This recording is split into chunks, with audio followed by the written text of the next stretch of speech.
Welcome. This podcast is an exploration into being human and what's possible when there's less attention on the noise in our heads. Warning. While listening to this broadcast, you may experience moments of deep peace, sighs of relief, personal insights, or long stretches of dead air. Do not be afraid. This is normal. Under the Noise with Win Morgan and Kate Roberts. Welcome to this week's Under the Noise with me, Win Morgan, and my co-host Kate Roberts. Hello. Hi, Win. Hi. We had some ideas today to talk about. It is literally that novel that we would have, that noteworthy that we would have some ideas. And I really was intrigued and tickled by your idea. So tell us, what was it? Okay, well, let's see if I can.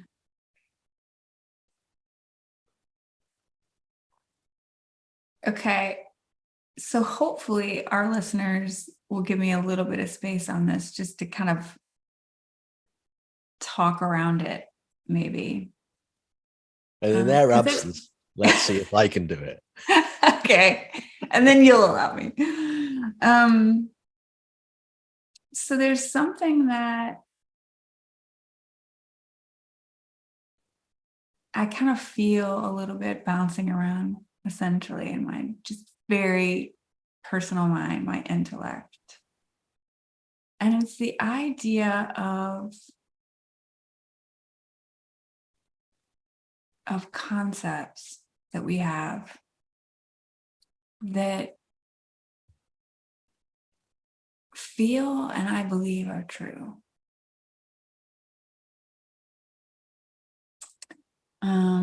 Let's say, for example, the example that I used when you and I were talking about it before we started recording was that we're only ever feeling our thinking.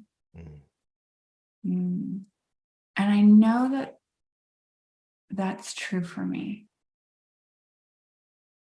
It feels very true for me. You could take another one.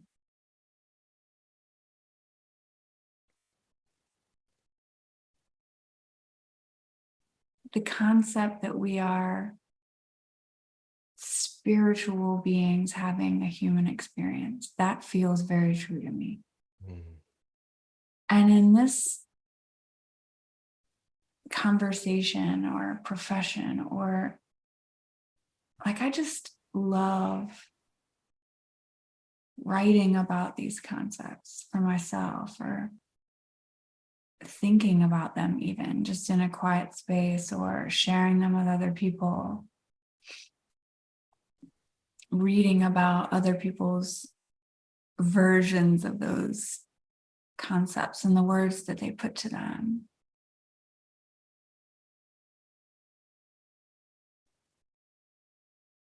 And while these ideas, these beliefs or concepts, they feel really true,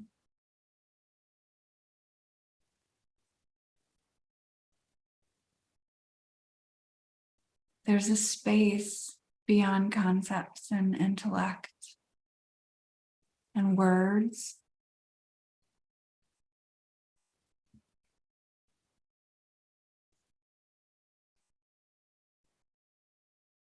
that feels truer,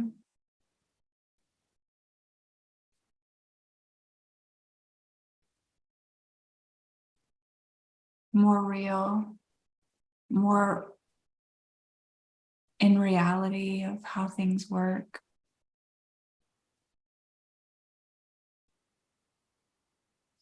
And you and I have talked to other people, and so much a part of this conversation has to do with putting words to these things and playing with them and exploring them with, each other and with other guests. And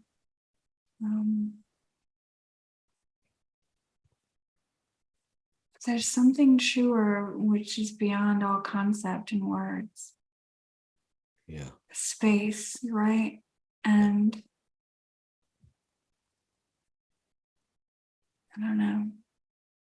That space is very interesting to me. And I feel like it maybe is the point of the whole freaking thing. At least the whole point of this podcast.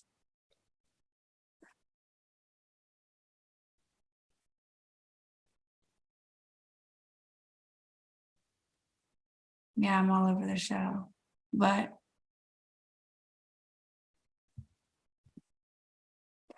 those are the words that come to mind to try to describe something you can't describe. I had a strange example that came to mind. Okay. Anyone who knows me wouldn't be that surprised that I'm about to talk about dogs. Because I have a huge affinity for dogs. And the one thing, I had a dog for my 10th birthday because I'd been nagging my parents to let me have a dog for years and years and years. And they realized that maybe now at 10, at the grand old age of 10, he's mature enough to take care of a dog, which of course I wasn't, but you know, I really wanted a dog. And so this was 1980. So his name was Scooby, because Scooby-Doo was a very popular cartoon about a dog back then. And bless him, he was such a lovely, lovely dog and lived into a very ripe old age. But the one thing I remember about him was I'd point at things for him to look. And he wouldn't look to where I was pointing, he'd look at my finger.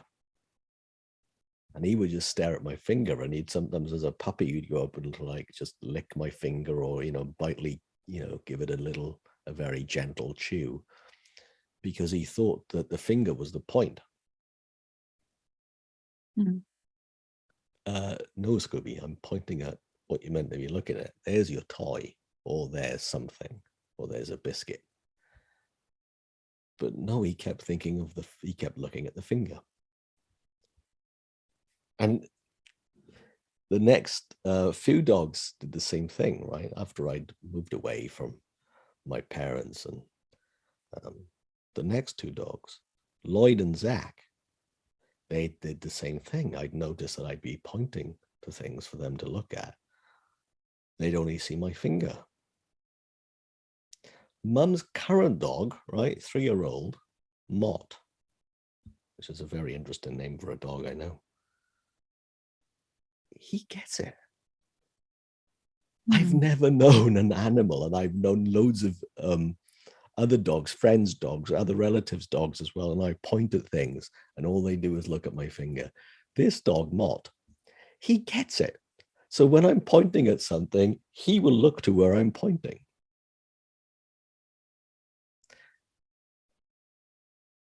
Now, this, I did say, was a slightly weird, off-the-wall example, right? To me, it's very easy for us to just look at the finger, to look at the concept, to look at the metaphor, to look at the words, as opposed to where they're pointing.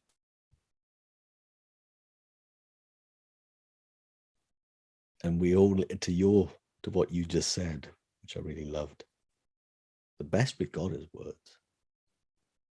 And then there's the sense of the feeling that we get underneath the words. The sense of the feeling of something true.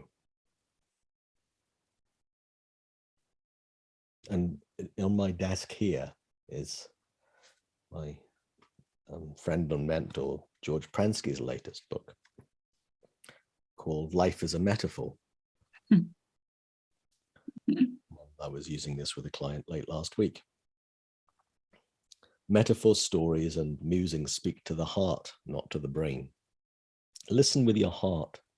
That is where we all find inner truth. And then below it's a quote from Sydney Banks: you must find it for yourself.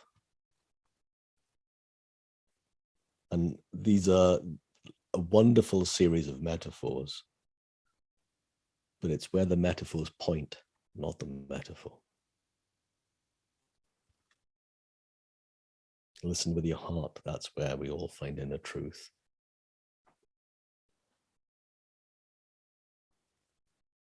And I know for me, I've become very enamored with an insight that I've had, or a metaphor that I'd thought, or a concept that I've had, and just go on and on and on about that without,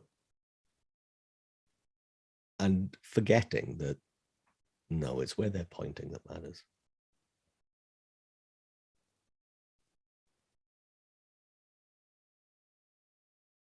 Or another way of saying it would be, metaphor and words, they're still noise, but they're pointing at what's underneath the noise. And when a few years ago you messaged me to talk about podcast, and in your message was that wonderful 3 words, under the noise, I went, okay, I'm in. I want to talk about what's under the noise. And as you said a few minutes ago, before my dog and pointy finger stories, the space, that's the truth. And the feeling of truth, the feeling of space. Yeah, I'm with you on that.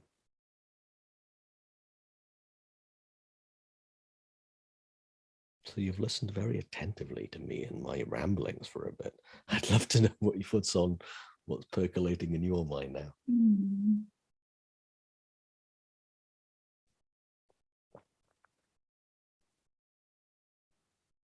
I still find myself a lot of the time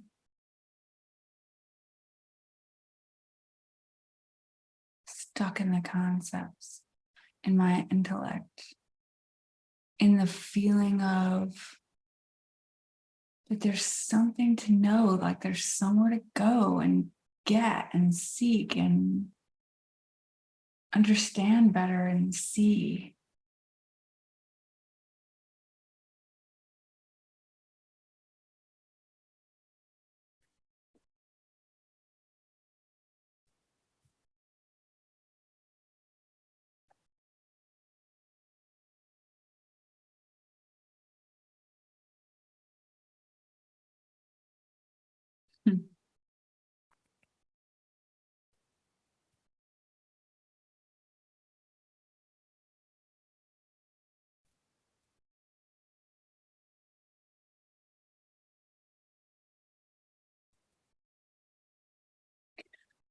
So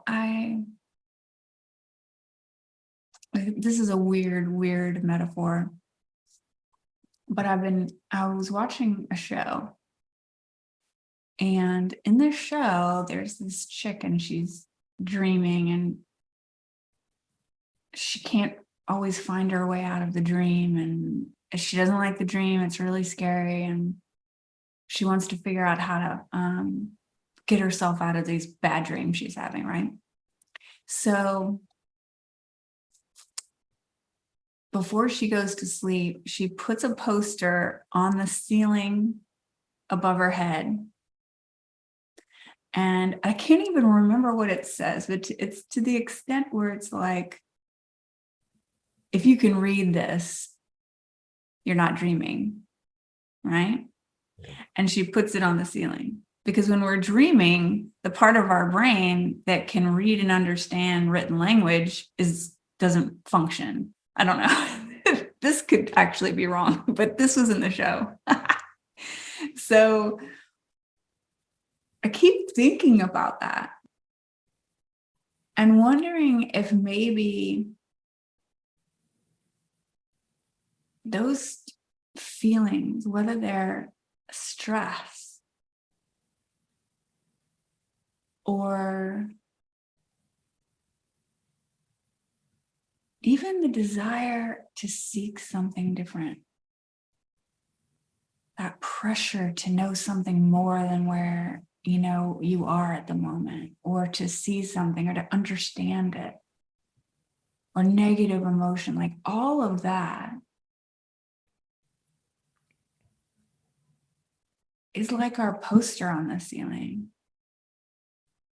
letting us know that we're in our thoughts, that we're in our conceptual mind, that we're stuck in the intellect, that we're not in that deeper space. They're just pointing us home, letting us know we're not there. Not that there's anything wrong with those things. I'm not calling them out as being wrong. They're just pointing us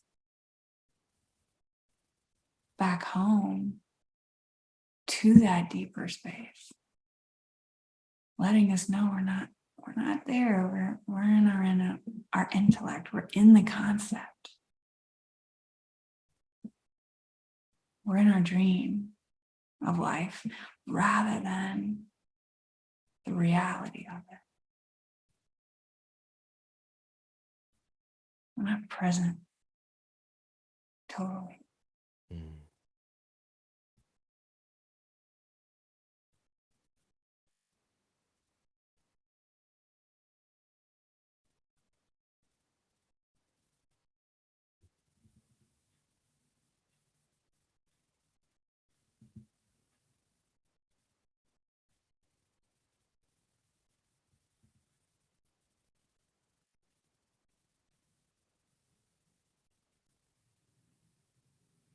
Now, if I was going to get stuck in the story of what you just shared, I'd be asking what the TV show was, right?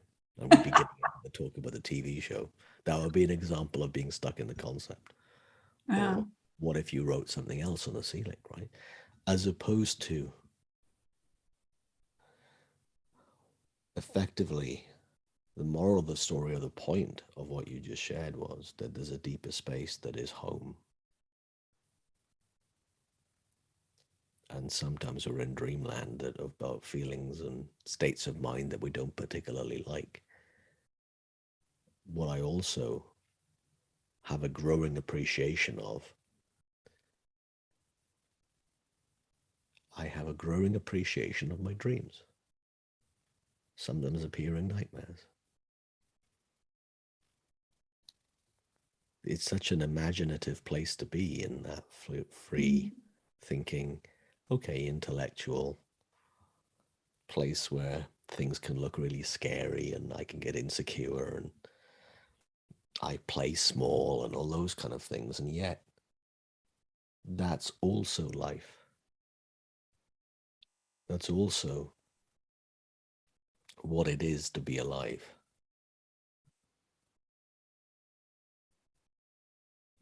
And I think there's a lot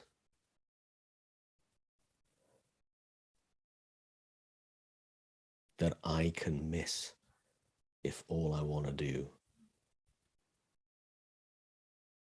is be having peace of mind 100% of the time. Now, the part of me that says, when I'm going to call my BS on that, right?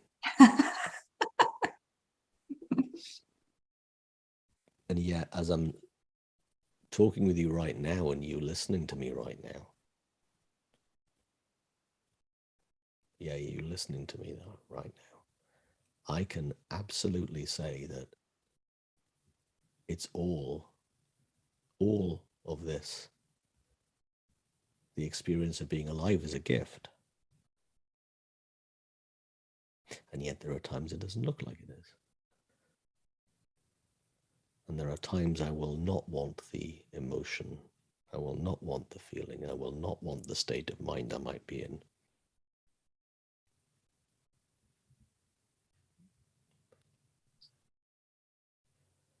And I know the harder I try and get out of that, the deeper I'm in it.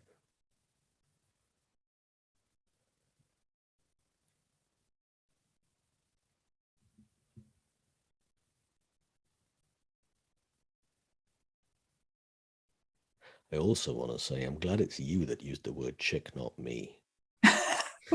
Did I say that? There was this chick in the show, and Oh yeah. I couldn't get away with saying that.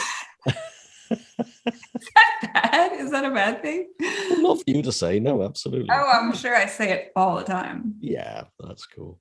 That's cool. I'm sure I do. That's so funny. Anyway, as opposed to the finger, which was the word chick, let's go back to the point.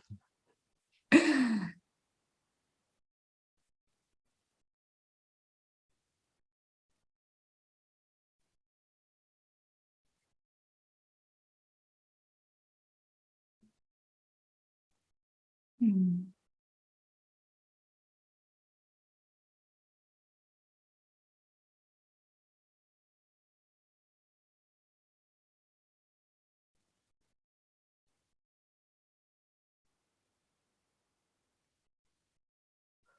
Oh, there's something else that just came to mind as well. Once a month, I have a gathering of fellow coaches, as you know. And we muse over whatever they bring up or whatever I might have on my mind. And we'd spend an hour and a half as coaches just spending time together. And sometimes we get philosophical, sometimes we just get very funny, and sometimes we just, I don't know, navel gaze. And there was a part of last week's conversation where one of the coaches goes, "Oh, I've got a brilliant metaphor for this." And I can't remember what the metaphor was or what the point of it was, but it was stale. It was stale. And I've not had a conversation yet with the coach about it, but here's what I know. That person's using that metaphor because they're in love with the metaphor as opposed to where it's pointing. And there was a sense of staleness about it, a sense of yesterday's good ideas or 5 months ago good idea, as opposed to the fresh, let's look anew right now. There wasn't newness and aliveness in it.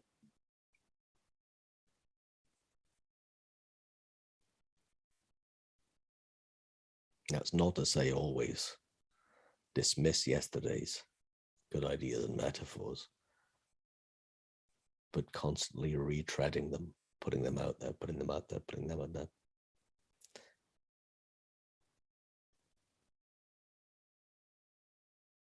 Very limited. And to me, having the sense of the aliveness of something fresh is again something else that feels home, feels real, has energy to it that is inherently attractive and magnetic to me. When I've got this sense of newness, there's something there that I really am drawn to.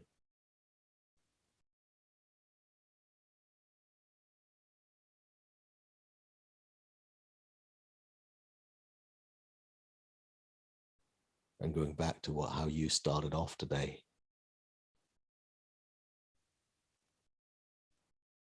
in musing concepts, what might come up is something totally fresh and new and deeper in the musing of them, in the pondering.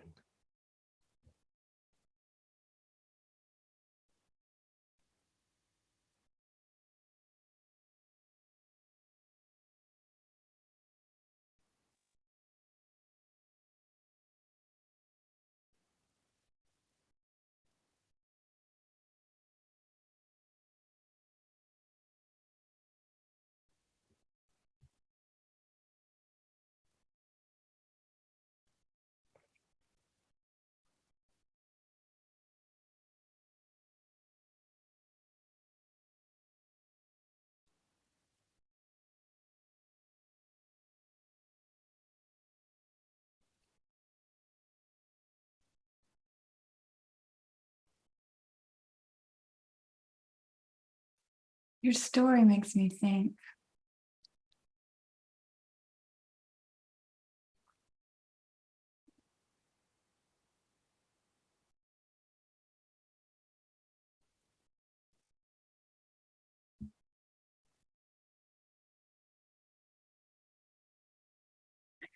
Actually, it kind of brings up some questions that I have a feeling have been kind of percolating for me. This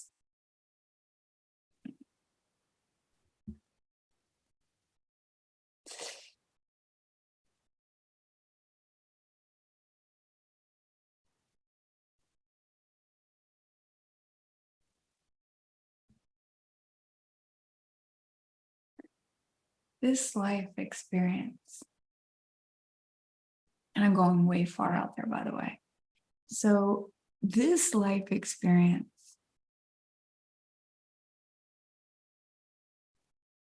and I know you and I have both heard probably people that have written throughout time talk about life as a dream, right? Mm. Maybe we're doing this forever, throughout eternity. Just coming in and having these life experiences. And then forgetting them, coming back.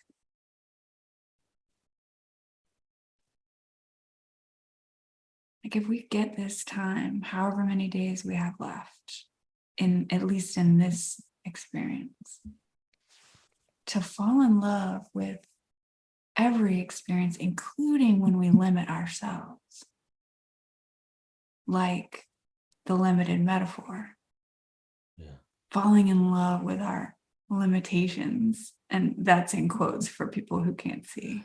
Yeah. Like if we fell in love with it, knowing that it's a dream,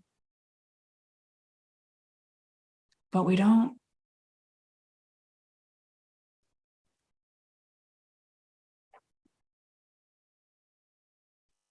limit our ability to fall in love with the dream.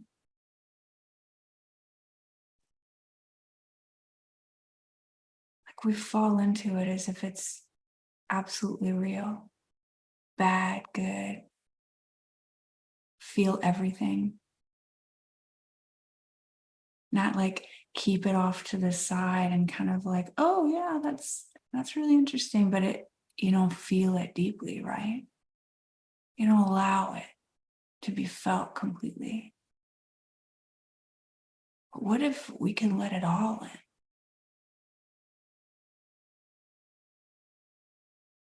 Every piece of it, knowing we can't break.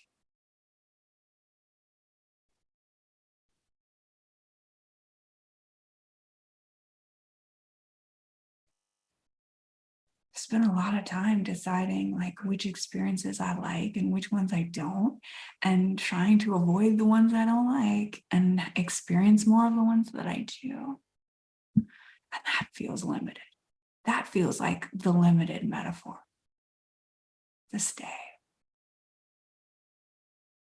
Mm.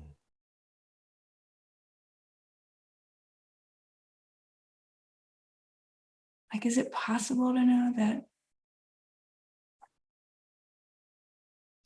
like, know it's a dream and fall in love with every experience that comes with it, even the bad ones? Like, feel it all and experience it all and fall in love with it all? Fall into it all completely? Being willing to,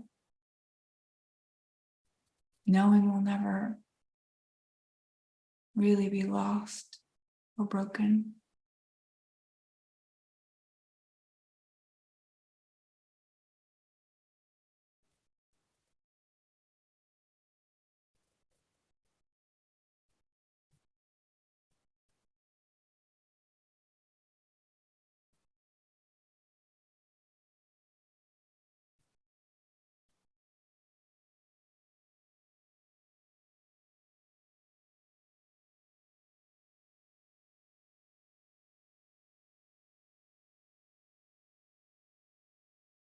You know, so I know that like some people really get that it's a dream, and then some people use that as a way not to feel. Yeah. Yeah. But can we feel it all and know all that at the same time? Like, is that possible? Not be afraid of any experience? What a great question. That's what I do when I don't have any answers. I'm really good at creating questions, probably. Yeah. I don't know. What do you think?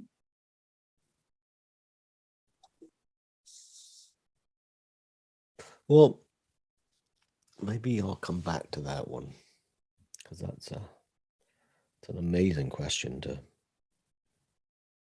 ponder. The bit that in this whole dream state stuff that I find interesting, one of the ways that I'm a little bit weird is that when I wake up in the morning or in the night from a nightmare, I'm always thrilled by the fact I've had a nightmare. So, whoa, what a dream, right? Even if it is, and there are a few times where I've been,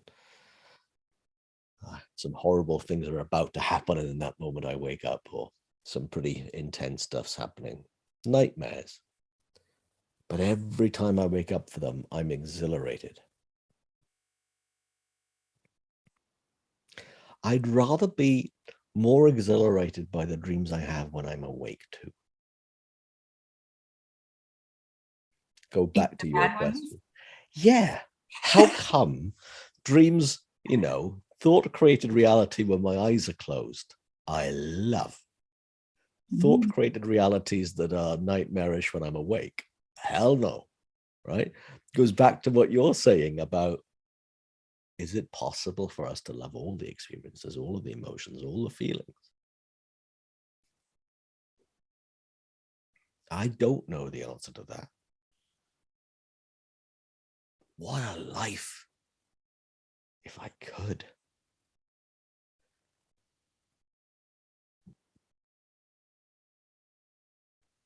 I find that interesting anyway. Yeah.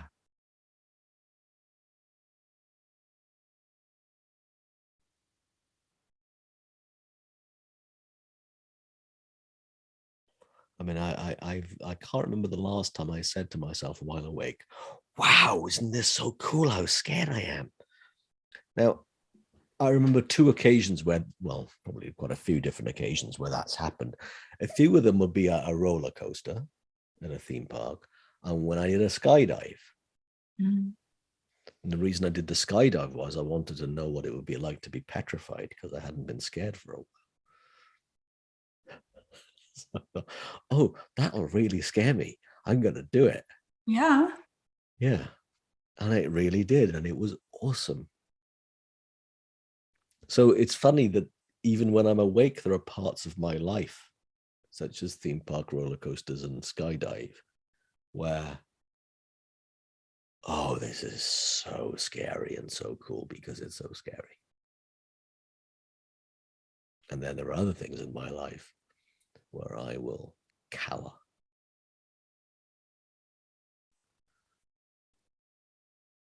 Me too. Yeah. It's interesting, isn't it? The hell is that about?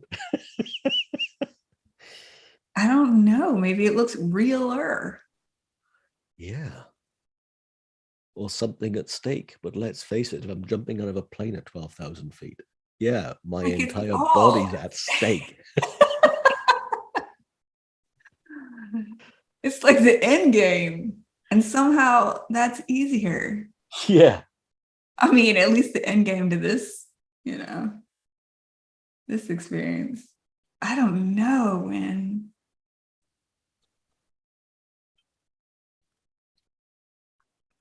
But it does talk to how powerful our stories are. Mm. Maybe how powerful they're meant to be. Yeah. So real.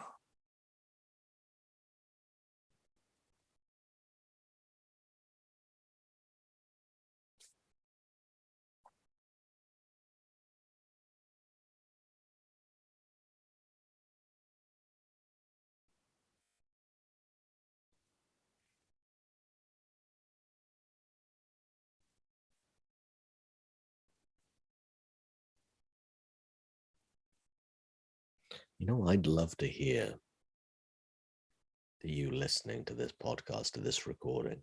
Mhm. The invitation for you to email Kate and or myself with what you're seeing about this.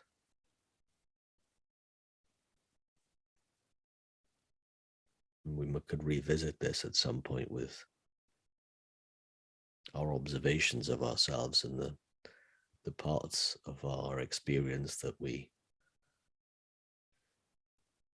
love and don't love, and how weird it is how we've arbitrarily chosen the ones that we don't love, given some of the things that we do. Because I'm pretty sure it's not just me, and it's not just you, Kate, that can relate to what we've been talking about.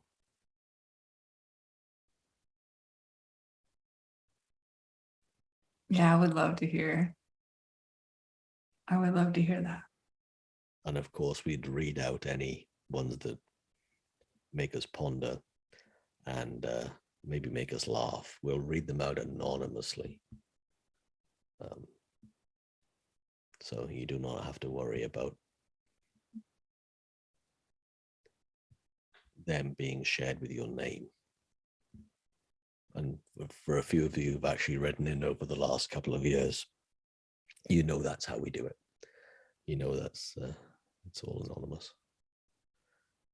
Mm.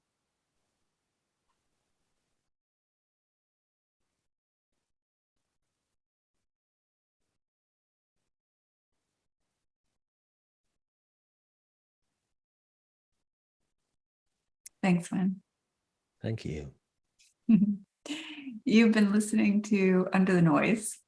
I'm Kate Roberts, and I'm here with Wynn Morgan. If you have questions, comments, or would absolutely love to hear from you, including any thoughts about falling in love with our own concepts and knowing that there's a deeper space. That's cool. So yeah, reach out to us. Our details follow the podcast. Hope you enjoyed it.